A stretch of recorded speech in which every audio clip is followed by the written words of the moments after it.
Chapter 6, The Street. If I had been astonished at first, catching a glimpse of so outlandish an individual as Queequeg, circulating among polite society of a civilized town, that astonishment soon departed upon taking my first daylight stroll through the streets of New Bedford. In thoroughfares nigh the docks, any considerable seaport will frequently offer to view the queerest looking nondescripts from foreign parts. Even in Broadway and the Chestnut streets, Mediterranean mariners will sometimes jostle the affrighted ladies. Regent Street is not known to Lascars and Malays, and at Bombay in the Apollo Street, live Yankees have often scared the natives. But New Bedford beats all Water Street and Wapping. In these last mentioned haunts, you see only sailors. But in New Bedford, actual cannibals stand chatting at street corners, savages outright, many of whom yet carry on their bones unholy flesh. It makes a stranger stare. But besides the Fijians, Tongoborars, Irmongones, Panaganians, and Brigians, and besides the wild specimen of the whaling craft, which unheeded reel about the streets, you will see other sights still more curious, certainly more comical. There weekly arrive in this town scores of green Vermonters and New Hampshire men, all athirst for gain and glory in the fishery. They are mostly young, of stalwart frames, fellows who have felled forests and now seek to drop the axe and snatch the whale lance. Many are as green as the green mountains whence they came. In some things, you would think them but a few hours old. Look there, that chap strutting round the corner. He wears a beaver hat and swallow-tail coat, girded with a sailor belt and sheath knife.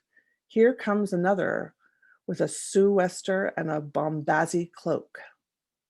No town-bred dandy will compare with a country-bred one. I mean a downright bumpkin dandy, a fellow that, in the dog days, will mow his 2 acres in buckskin gloves for fear of tanning his hands. Now, when a country dandy like this takes it into his head to make a distinguished reputation and joins the great whale fishery, you should see the comical things he does upon reaching the seaport. In bespeaking his sea outfit, he orders bell-bottoms to his waistcoats, straps to his canvas trousers. Ah, poor hayseed! How bitterly will burst those straps in the first howling gale, when thou art driven, straps, buttons, and all, down the throat of the tempest. But think not that this famous town has only harpooners, cannibals, and bumpkins to show her visitors. Not at all. Still, New Bedford is a queer place. Had it not been for us whalemen, that tract of land would this day perhaps have been in as howling conditions as the coast of Labrador. As it is, parts of her back country are enough to frighten one. They look so bony. The town itself is perhaps the dearest place to live in all New England. It is a land of oil, true enough, but not like Canaan, a land also of corn and wine. The streets do not run with milk, nor in the springtime do they pave them with fresh eggs. Yet, in spite of this, nowhere in all America will you find more patrician-like houses, parks, and gardens, more opulent than in New Bedford. Whence came they?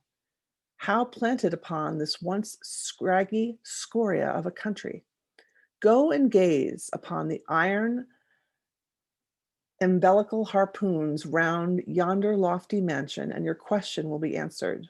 Yes, all these brave houses and flowery gardens came from the Atlantic, Pacific, and Indian Oceans. One and all, they were harpooned and dragged up hither from the bottom of the sea. Can Herr Alexander perform a feat like that? In New Bedford, fathers, they say, give whales for downers to their daughters and portion off their nieces with a few porpoises apiece.